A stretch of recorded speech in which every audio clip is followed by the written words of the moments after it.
The Cursed Princess and the Pirate. The kingdom of Ilaria had always been a realm of splendor, a jewel in the crown of the known world. Its skies were perennially brushed with hues of gold and lavender, its rivers glistening with an otherworldly shimmer. At the heart of this paradise was Princess Lyra, a figure of such radiance that poets sang her praises and artists vied for a chance to immortalize her beauty on canvas. Yet even in the most luminous of realms, shadows lurked. It was at the royal ball, a celebration of the turning season, that tragedy struck. Lyra had danced beneath the vaulted ceilings of the palace, her laughter a melody that wove through the music. Amidst the revelry, an unfamiliar figure emerged, a woman draped in a cloak of midnight, her face obscured by a veil of raven feathers. She moved with an air of foreboding, her presence silencing the orchestra mid-note. "Princess Lyra," the woman said, her voice a soft rasp that carried to every corner of the hall. "Your beauty, they say, shines brighter than the stars. But stars, too, fade when pride eclipses their light." The woman's eyes, cold and glinting like shards of obsidian, locked with Lyra's. A sudden stillness fell upon the princess, as though unseen chains bound her. Before anyone could intervene, the sorceress raised a hand, and a dark mist enveloped Lyra. The last words the woman uttered echoed long after she disappeared. "Let the world see you as I do, hidden, isolated, untouched by adoration." When the mist dissipated, the gathered crowd gasped in horror. Those closest to Lyra clutched their faces, their eyes vacant and sightless. From that moment, any who looked upon the princess was struck blind, their vision stolen as if by the darkness itself. The palace transformed into a mausoleum of silence.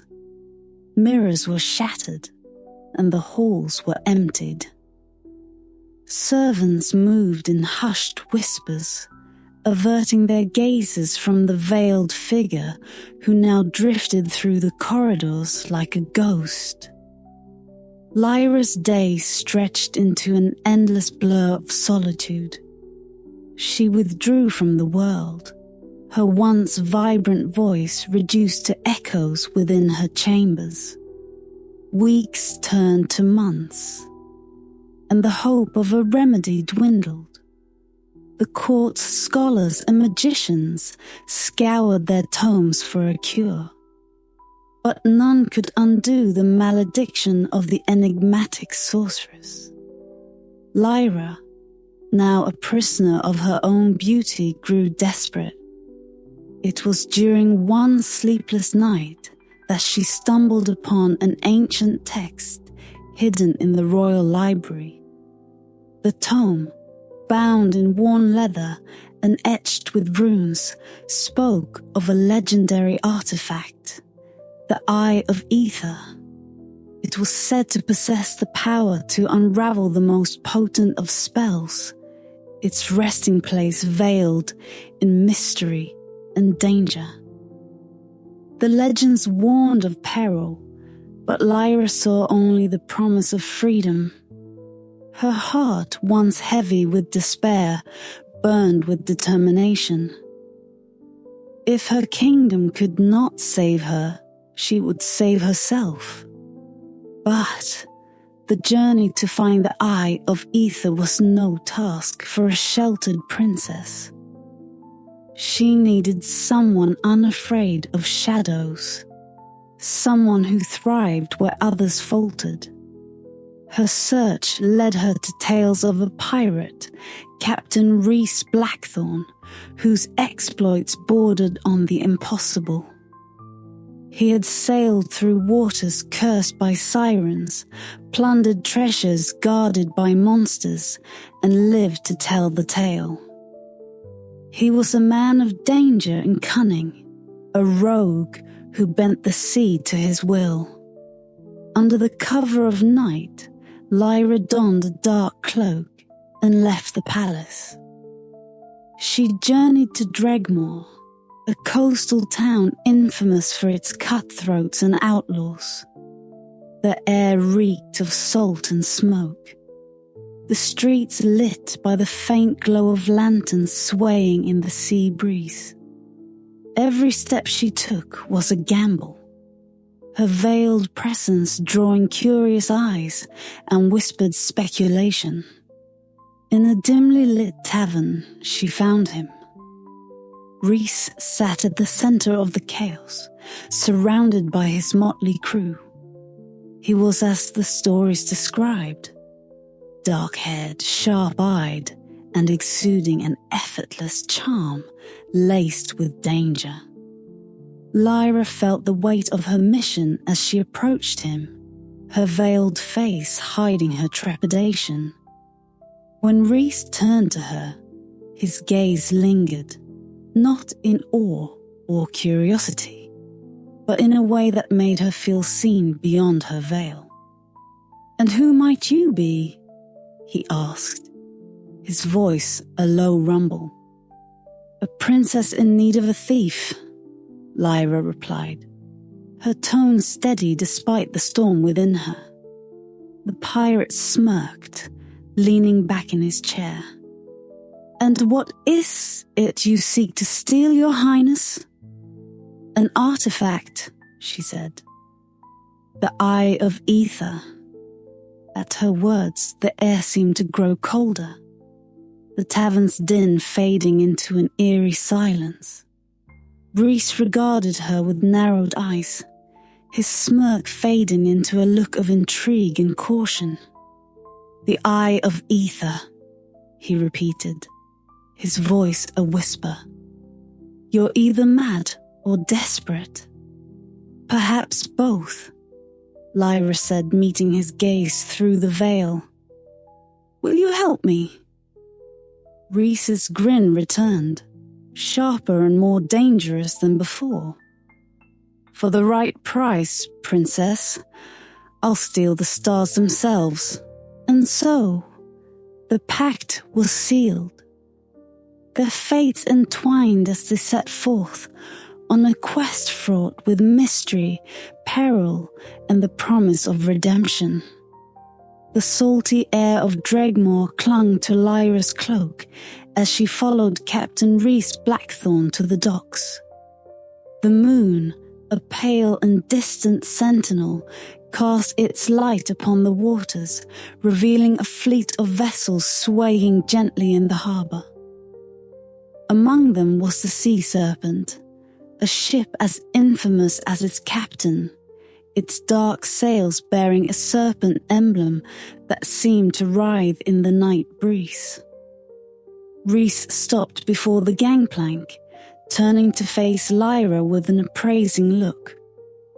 "You've heard of me, princess," he said, his voice low and measured.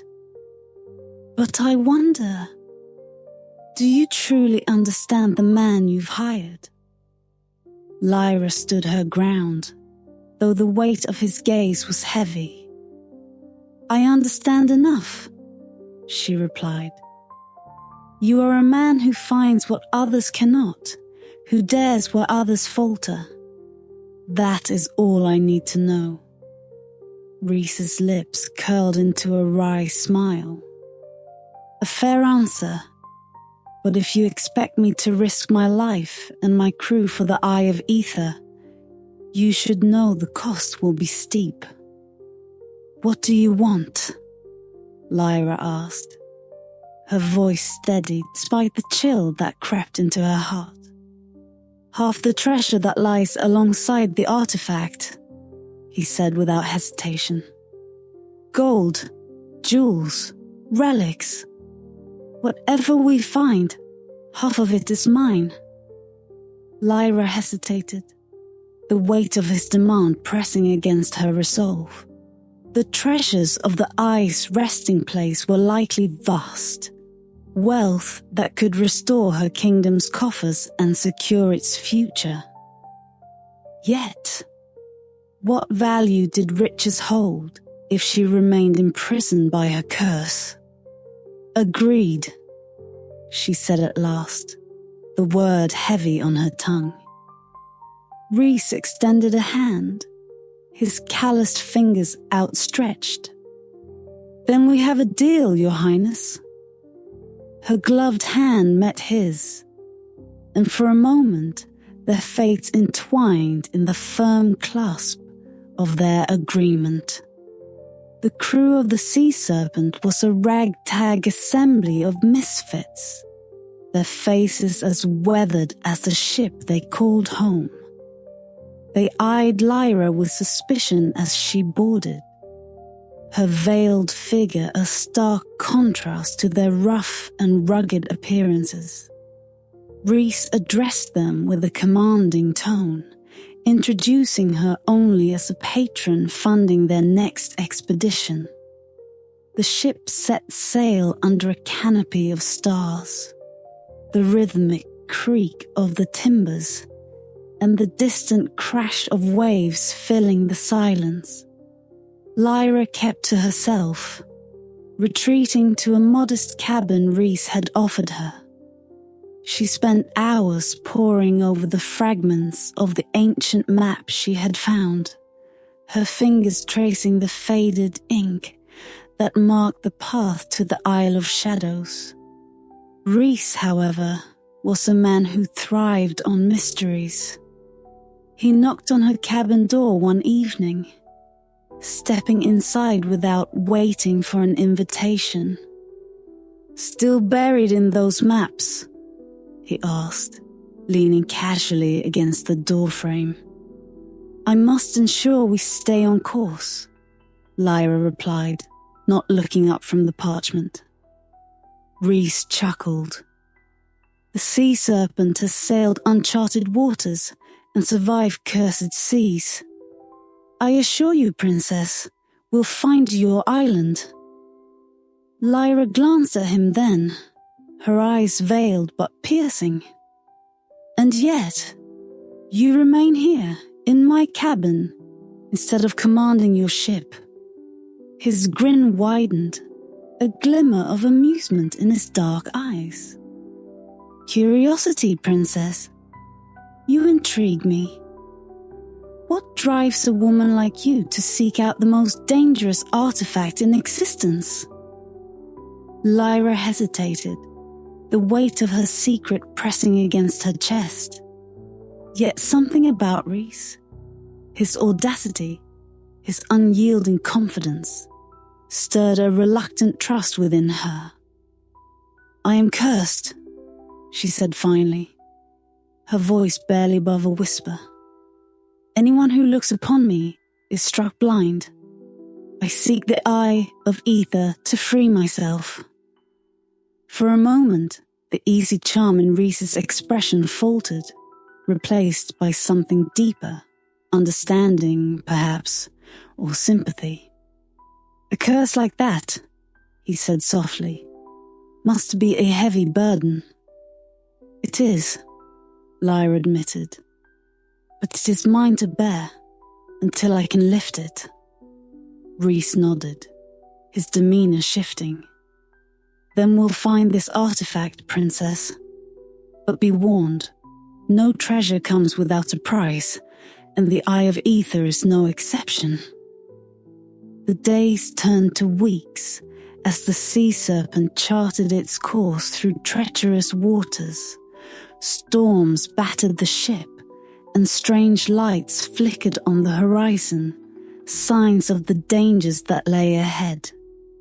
Yet through it all, Rhys and Lyra began to forge an unlikely bond. The pirate, who once viewed her as little more than a means to wealth, began to see the strength behind her veiled facade. And Lyra, who had long shielded herself from others, found herself drawn to the man who seemed to thrive in the chaos she feared. As they neared the coordinates on the map, the sea grew darker, the skies tinged with an unnatural twilight. The Isle of Shadows loomed on the horizon, a jagged silhouette against the dim light. Rhys stood at the helm, his voice cutting through the silence. "Prepare yourselves," he called to the crew. "We're entering a place no one leaves unchanged," and as the island drew closer, Lyra felt a chill run down her spine. The journey to the Eye of Ether had begun in earnest, and she could not shake the feeling that the greatest trials still lay ahead. The Isle of Shadows loomed before them, its jagged cliffs rising like skeletal fingers reaching toward the ashen sky. A veil of mist clung to its shores, shifting and curling as if alive. The sea serpent anchored in the shadow of the island, its crew tense and murmuring prayers to gods they had long forsaken. Rhys surveyed the crew with a steely gaze. "You've all faced storms and sirens," he said, his voice cutting through the uneasy whispers. "This is no different. Stay sharp, and you might live to see the mainland again." Lyra stood by his side, her veiled face tilted toward the foreboding island. She clutched the map tightly, its inked lines now burned into her memory. "The artifact lies at the heart of the island," she said, her voice steady despite the knot of unease in her chest. "But the way will be treacherous." Rhys smirked, his confidence a sharp contrast to the oppressive atmosphere. "Treacherous is my specialty." Into the shadows. The first steps onto the island felt like entering another world. The air was thick and heavy, carrying a faint hum that resonated in their bones. The jungle ahead was a tangled mass of ancient trees, their roots twisted and gnarled, as if clutching secrets from a time long forgotten. As Rhys led the way, his sword gleaming faintly in the dim light, Lyra followed closely, her steps careful and deliberate. The crew fanned out behind them, weapons drawn and eyes darting toward every shadow. The path wound through dense foliage, where every rustle of leaves or snap of a twig set hearts racing. "Keep moving," Rhys commanded, his tone firm. "The longer we linger, the more this place will test us." Lyra said nothing, but felt the weight of his words. The island was alive, its presence pressing against her like a predator stalking its prey. She clutched the fragment of the map tightly, its worn edges a small comfort in the encroaching darkness. Whispers in the trees hours passed as they pushed deeper into the jungle. The landscape grew stranger, with trees that seemed to twist toward them, and flowers that pulsed with an eerie light. The hum in the air grew louder, now accompanied by faint whispers that seemed to come from nowhere and everywhere at once. Lyra paused, her breath catching in her throat. "Do you hear that?" she whispered to Rhys. He nodded, his expression grim. "This place doesn't want us here." The whispers grew louder, forming indistinct words that sent chills down their spines. The crew began to falter, their courage unraveling as the island's unnatural energy clawed at their sanity. One man froze, his wide eyes fixed on something unseen. Before anyone could stop him, he bolted into the jungle, his screams swallowed by the shadows. "Stay together," Rhys barked, gripping Lyra's arm to steady her. "This island thrives on fear. Don't give it the satisfaction." Lyra nodded, her resolve hardening. She refused to let the darkness claim her. Together, she and Rhys urged the crew onward, their steps now faster and more purposeful. The ruins revealed, at last they emerged into a clearing, where a towering obelisk of black stone rose from the earth. Its surface was etched with intricate runes that glowed faintly, pulsing in time with the hum that filled the air. Around its base lay crumbled pillars and shattered statues, remnants of a long-lost civilization. "This is it," Lyra breathed, her voice filled with a mix of awe and dread. "The entrance to the Eye of Ether." Rhys approached the obelisk, his fingers tracing the glowing runes. "There's power here," he said, his voice quiet. "And it's not friendly." Lyra stepped closer, holding up the map. "The artifact lies beneath this obelisk. We need to find a way in." As they searched the ruins, the whispers grew louder, now forming fragmented phrases that seemed to taunt them. "Unworthy. Leave this place. Doomed." One of the crew found a hidden mechanism, a carved stone that shifted under pressure.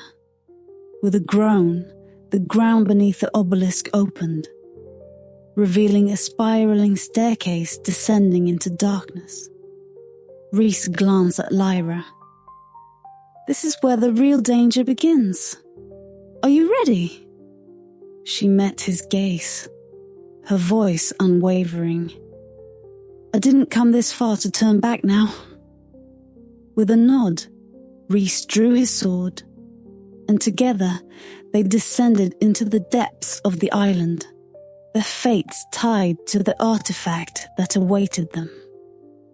The Chamber of Shadows. The staircase led to a vast underground chamber illuminated by an eerie shifting light. At its center, on a pedestal carved from black stone, rested the Eye of Ether. The artifact was a crystal sphere that glowed with an ethereal radiance, its surface swirling with colors that defied description. But the chamber was not empty. Shadows danced along the walls, their movements unnatural and menacing. Rhys tightened his grip on his sword, his voice low. "This isn't going to be easy." Lyra stepped forward, her heart pounding. The artifact was within reach, but the island's final trial awaited them. She could feel it, the weight of the curse pressing against her like a living force. "Whatever happens," she said, her voice firm, "we face it together." And as they approached the artifact, the shadows surged forward, the chamber coming alive with the island's wrath. The chamber was alive with shadows, their forms shifting and writhing like serpents made of smoke. They darted along the walls, pooling and breaking apart, their movements hypnotic and menacing. Lyra and Rhys stood at the edge of the pedestal, the eye of ether glowing like a forbidden star in the center of the room. Rhys raised his sword, the blade glinting faintly in the dim light. "Stay close," he said, his voice low but firm. "This place feels like it's waiting for us to make the first move." Lyra nodded, though her heart thundered in her chest. The whispers that had haunted their journey grew louder, their fragmented words coalescing into sentences that chilled her to the bone. "Prove yourself. Face your truths. Only the worthy may claim the eye." The illusions begin. As if in answer, the shadows surged forward, engulfing the room in darkness. For a moment, there was nothing but silence and the sound of their breathing. Then, like the lifting of a veil, the darkness gave way to a new scene, one that froze Lyra in place. She stood in the great hall of the palace, the scene of the fateful ball where her curse was cast. The room was filled with faceless figures, their laughter echoing in mockery. At the center of it all was the sorceress, her black cloak billowing as she raised a hand toward Lyra. "You thought you were untouchable," the sorceress hissed, her voice like the crackling of flames. "But pride blinds the heart as surely as darkness blinds the eyes." Lyra's legs felt like lead as the memory unfolded before her. The faces of the guests began to shift and twist, their expressions contorted with fear as they turned blind. She wanted to scream, to look away, but the scene held her captive. She relived the moment of her curse as though it were happening anew. "No!" Lyra cried, her voice breaking. "I am not that person anymore." The scene faltered, the figures flickering like a flame caught in the wind. The sorceress turned to her, her eyes glinting with malice. "Then prove it," she said, her form dissolving into smoke. Rhys's trial. The darkness shifted again, and now it was Rhys who stood frozen. Lyra turned to him, her voice trembling. "What is it? What do you see?" But Rhys didn't answer. His knuckles whitened as he gripped his sword, his eyes fixed on something only he could perceive. Before him stood a man clad in the tattered remains of a pirate's coat. His face bore the marks of betrayal. A deep scar ran down one cheek, his eyes hollow and accusing. "You left me," the man said, his voice a hollow echo. "You took the gold and fled, leaving me to die." Rhys's jaw tightened, his usual confidence shattered by the weight of the accusation. "I had no choice," he said, his voice low. "It was you or the crew." The man stepped closer, his form flickering like a dying flame. "And now, you'll abandon her too," he said, gesturing toward Lyra. "You'll take the artifact, the treasure, and leave her to whatever fate this island has in store." "That's not true," Rhys snapped, his voice rising. But the shadows seemed to press in on him, amplifying his doubt. He glanced at Lyra, who watched him with wide eyes, her trust in him unshaken despite the darkness surrounding them. "Rhys," she said softly, her voice cutting through the illusion. "You are not defined by your past. Prove it." Her words steadied him, and he stepped forward, his sword slashing through the shadowy figure. The illusion shattered like glass, leaving him gasping but resolute. The eye awaits. The shadows recoiled, their movements slower now, as if weakened by the trials. The room grew brighter, the glow of the eye of ether intensifying. Lyra stepped toward the pedestal, her hands trembling as she reached for the artifact. The whispers rose one last time, a deafening chorus of voices. What will you sacrifice? What will you give? Lyra hesitated, her hands hovering over the eye. The question hung in the air, heavy with meaning.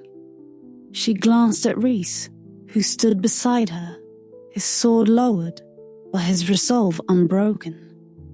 I offer my freedom, she said, her voice steady. My desire to be unburdened by this curse. Take it, and grant me the strength to save myself. The voices fell silent, and the room grew still. The eye of ether pulsed with light, its glow enveloping Lyra in a soft golden warmth. She felt the weight of the curse begin to lift, the darkness that had clung to her soul unraveling like threads in the wind. But the magic came at a cost. Lyra staggered, her strength draining as the artifact's power coursed through her.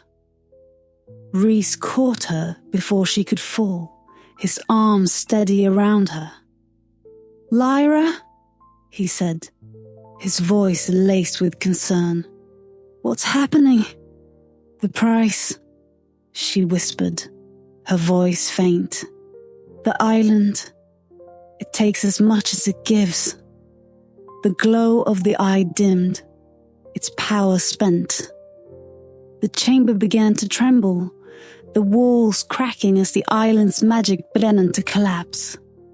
Rhys lifted Lyra into his arms, his grip firm as he carried her toward the staircase.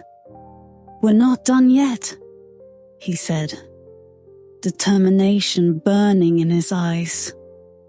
And as they fled the crumbling chamber, the artifact's light flickered faintly, a promise of both salvation and sacrifice. The walls of the chamber trembled with the fury of the island, cracks spidering across the stone and shadows pooling like spilled ink. The glow of the eye of ether had faded, but its lingering magic resonated in Lyra's fragile frame. Rhys carried her with a grim determination, his footsteps echoing as they ascended the spiraling staircase towards the surface. Behind them, the air seemed to grow heavier, the whispers, now a cacophony of rage. The island was alive, and it was collapsing in its wrath. Hold on, princess, Rhys murmured, his voice steady despite the chaos. We're getting out of this cursed place. Lyra's head rested against his chest, her strength drained but her resolve unbroken. The artifact, it worked, she whispered, her voice barely audible. The curse, I can feel it lifting. Rhys tightened his grip on her, his jaw set. Let's make sure you live to enjoy it. The island's wrath. When they emerged from the ruins, the jungle had transformed into a tempest of darkness and wind. Trees twisted unnaturally, their roots tearing free from the earth as the ground heaved and shifted. The sea serpent was visible in the distance, its dark sails illuminated by flashes of eerie light from the storm above. The crew, scattered and disoriented, scrambled to the shore. They shouted over the roar of the wind, their voices frantic. Rhys barked orders, his commanding tone cutting through the chaos. "Get to the ship!" he roared. "Move now, or we're leaving you behind." The crew obeyed, their fear spurring them into action. Rhys carried Lyra to the waiting rowboats, his own strength seeming limitless in the face of their peril. As they pushed off from the shore, the island behind them roared like a living beast. The waters churned violently, and the mist thickened, obscuring the Isle of Shadows as it began to collapse into the sea. Lyra, her strength slowly returning, raised her head to watch the spectacle. "It's angry," she said softly. "We took its heart." Rhys glanced back at the island, his expression unreadable. "And it almost took ours." The price paid. Once aboard the sea serpent, the crew worked tirelessly to steer the ship away from the sinking island. The storm followed them, as if the island's fury had seeped into the sky itself. Waves battered the ship, and lightning split the heavens. Lyra, now able to stand, braced herself against the railing, her veil discarded. The curse that had once cloaked her beauty had faded, and for the first time, her face was bare to the world. The crew, though wary, dared to meet her gaze, their eyes wide with awe instead of blindness. "The curse is truly gone," Lyra murmured, her voice tinged with wonder. "I never thought I would see this day." Rhys approached her, his coat soaked through, but his posture as steady as the mast. "You're free, princess," he said, his voice softer than she'd ever heard it. "But freedom always comes at a cost." Lyra turned to him, her eyes filled with gratitude. "And what of your cost, Captain? What have you sacrificed for this journey?" Rhys hesitated, a rare vulnerability crossing his face. "The artifact took more than I expected. My ship, it's bound to the seas of the Cursed for a decade. I'll sail, but I'll never make landfall." Lyra's breath caught, the weight of his words sinking in. "You sacrificed your freedom for mine." He smirked faintly, though the sadness in his eyes lingered. It was a fair trade. A promise in the mist. As the storm abated and the sea calmed, the sea serpent sailed into clearer waters. The crew, though weary, celebrated their survival, their voices rising in song under the starlit sky. Lyra stood at the bow, the wind in her hair, her heart lighter than it had been in years. Rhys joined her, his presence a steadying force. "What will you do now, princess?" he asked, his tone laced with genuine curiosity. "I will return to Ilaria," she said, her voice firm. "I will rebuild my kingdom, not as the cursed princess, but as a ruler who understands what it means to fight for freedom." Rhys nodded, a faint smile on his lips. "You'll do well. Ilaria is lucky to have you. And what of you?" she asked, her gaze meeting his. "What will you do with a ship that can never rest?" He chuckled softly. "I'll do what I've always done. Sail, seek treasures, and maybe, just maybe, outrun my past." Lyra reached into her cloak and produced a small, intricately sealed letter. "Then take this," she said, pressing it into his hand. "When your curse is lifted, come find me." Reese studied the letter, his brow furrowing.